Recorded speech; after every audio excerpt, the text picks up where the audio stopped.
Hey y'all, it's Brandon with Voodoo Forge. Now I'm not doing a project today, but I want to show you a really interesting place in Tennessee that is related to blacksmithing and ironwork.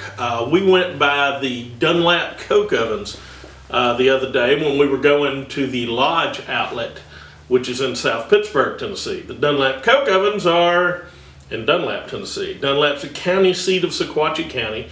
And the coke ovens operated from 1899 to 1922. But what coke is they take coal and essentially they heat it and they get the impurities out. They burn the impurities out, and then they have a higher grade. It's like pure carbon. And it's clean. It can be used in smelting steel and iron, and that's what it was used for. So we went by there. It started in 1899 is when they built the first coke oven, and it started, the mining in the area started in the 1880s when the railroad came through. They had coal mines, they had a coal washer, and they had the coke ovens. And this operated, like I said, until 1922, and then it was shut down, and a couple of brothers bought it in 1928, and they were going to reopen the coke ovens, but then the Great Depression, you know, the stock market crash and everything, and so it never opened. But it's so interesting for such a rural area to have this massive piece of our industrial history in it. So anyway, just check it out. You can see where we went. We're at the Dunlap coke ovens in Dunlap, Tennessee, in Sequatchie County, and right now I am cooking us lunch. We're having meatballs, peppers, onions, mushrooms, and it's going to be with a pasta with a garlic and butter sauce. The girls are wandering around right now, but here after a little while we'll get out and look at the coke ovens and show you some of the stuff they've got here. It's pretty neat. It's a little picnic shelter. It's open to the public. I believe you can reserve it, but they're very serious about closing at sunset, apparently. Not dark anymore. So it's the museum over there across the way. I've been here several times and it's been open one of those times. There's another little picnic shelter over there. There's a little creek down here.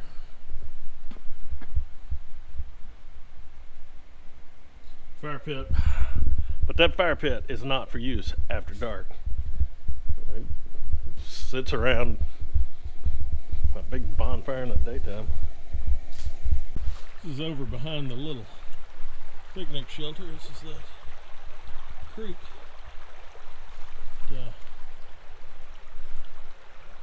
Cuts down pretty good, has good flow to it.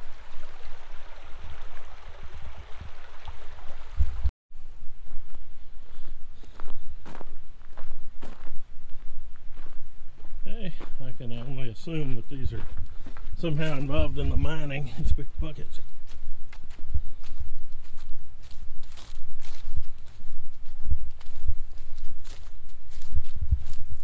Track.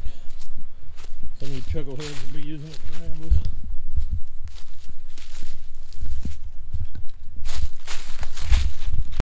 Look at these little bitty mine rail track. That's cute. The ground is still black with coal, and they hadn't mined or used these for years. Here are the coke ovens. So if you look, there were levels. This down here's the first one. Most of them seem to be caved in, but you can see where they were at. And then up there's some more.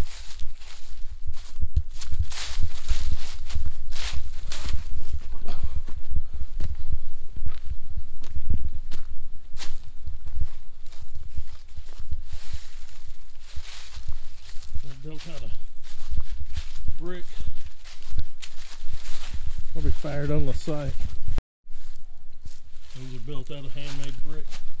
Look at how they made those bricks in different shapes. It's almost like earthworks. Oh boy, look at this.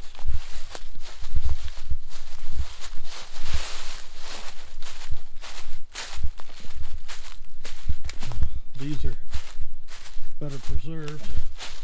Oh, we got a little bit of the Trail of Tears here. Look at this. These must be older. They appear to all be stone.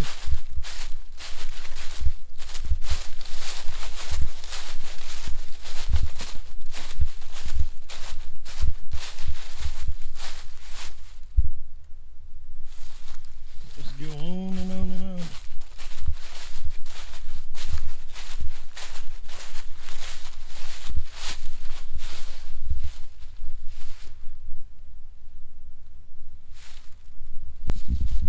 When you think of industrial areas, Sequatchie County does not come to mind, but this right here was major industry, and it was part of another industry, you know, the iron and steel down in South Pittsburgh. And it's just a lost technology now, you know, it's not done this way anymore. But here it still stands. Okay, well, looks like they're taking advantage of the terraced hillside here for a musical venue of some kind. I'm betting a lot of bluegrass, Americana, bad country.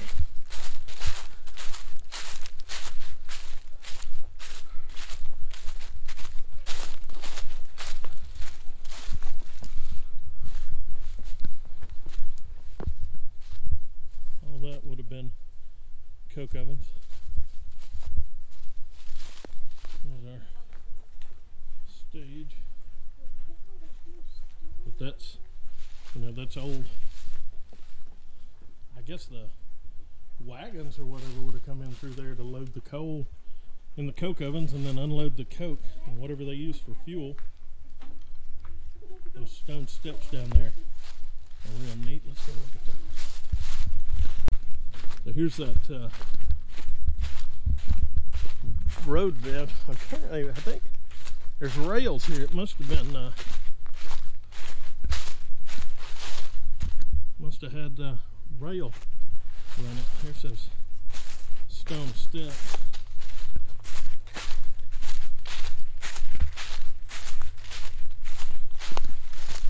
You know, we take so much for granted with our industrial materials. Our buildings are built out of steel and finished wood and concrete, and our industrial areas are all concrete and steel.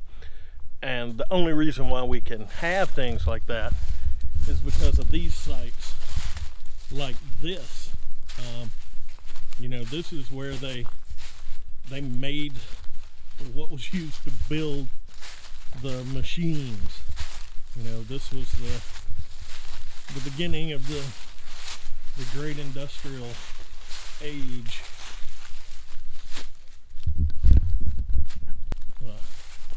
Path that goes through the oh, this is neat. This moss is so thick.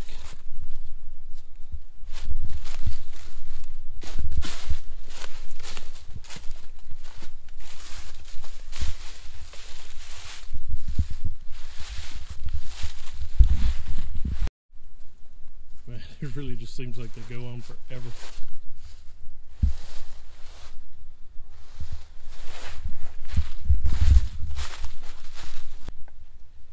A couple of yahoos coming through the gap right now. What do you think of that moss, Etta? It's cool. It looks soft.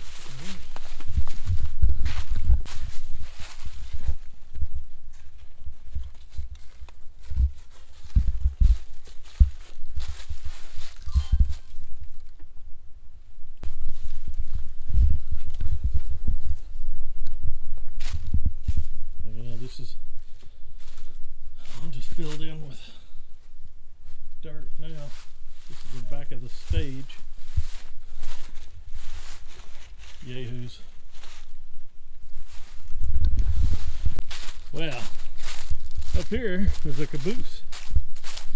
And you know who can resist going to a caboose? Not me.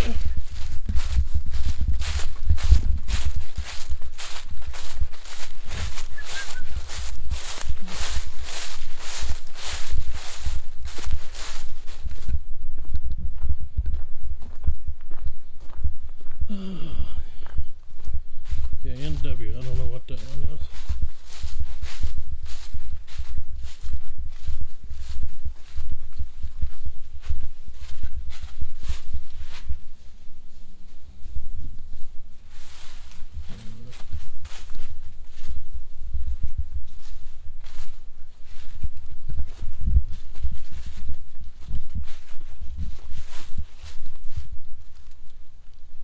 Yeah, I'm believing this right here would signify the end of the line.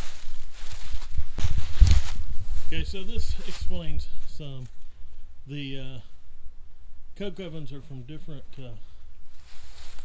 eras. The big stone ones were from 1916, and then the ones that were dirt and kind of caved in, the brick ones, were from 1902, 1906, and then there were some the 1899 ones. So yeah, just barely over 100 years, and that's how much our technology has changed in that amount of time.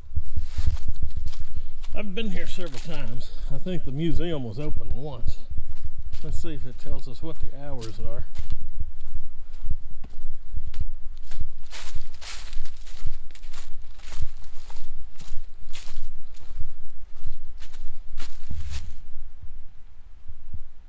Well, I wonder what that was. Well, there's our answer. The museum is closed in the winter. That is a pretty neat sign made out of some old andirons and a fireplace faceplate.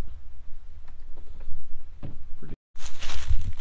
Okay, so this is some kind of giant chainsaw, which I'm guessing they use to cut the coal out. That's crazy. What is this? I have absolutely no. Maybe it's an electric engine, some kind of engine to run the ore carts.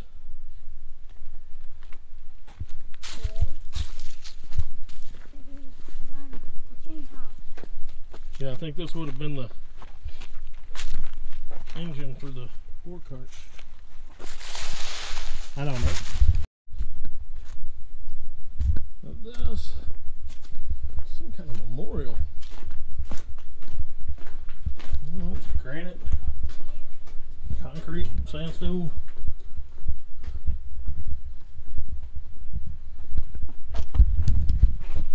This may be a list of the miners. Oh, there's no reference. One of them over here, they had a John L. Roberts and a John E. Roberts.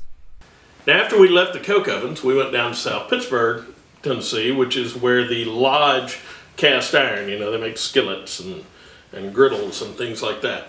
But we went down to their outlet. We needed to pick a couple things up for my wife. And while we were down there, I shot just a little bit from the outside of the foundry. And this is where a lot of the coke mined in Dunlap went. So the Lodge has been there since the 1870s.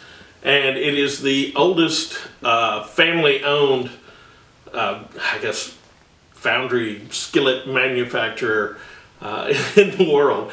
But most people, you know, if you get new cast iron, a lot of people still get Lodge. It's the best known brand. So a lot of the video I took down in South Pittsburgh got messed up, but this is a little bit. And we'll go back sometime and maybe try to do the tour of the foundry. So that is inside of one of the foundries. That's pretty cool. See the glow. We've got another one of the pan man fellas here.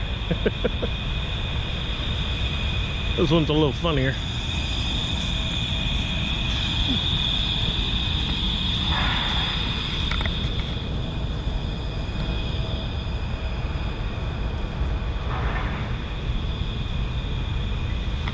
All right, y'all, well, that's it. I'll have a project up for you next Friday. So, but this was just, it's kind of related to what we do, and I've always thought it was interesting, and I'm a big fan of Tennessee history. So, anyway, I hope y'all got something out of this video. Y'all behave yourselves. Hey, y'all, okay, so if you didn't know, we have a homesteading channel, and it's over here if you want to subscribe to that. And then we also, if you haven't subscribed to this channel, it's over here. And it's mostly blacksmithing and welding and shop stuff, and apparently going to the Dunlap coke ovens. And then there'll be a video over here, I think. Maybe it'll be a video, maybe it'll be a playlist. Sometimes I get confused. And this will be whatever this isn't. So anyway, click on those and check it out.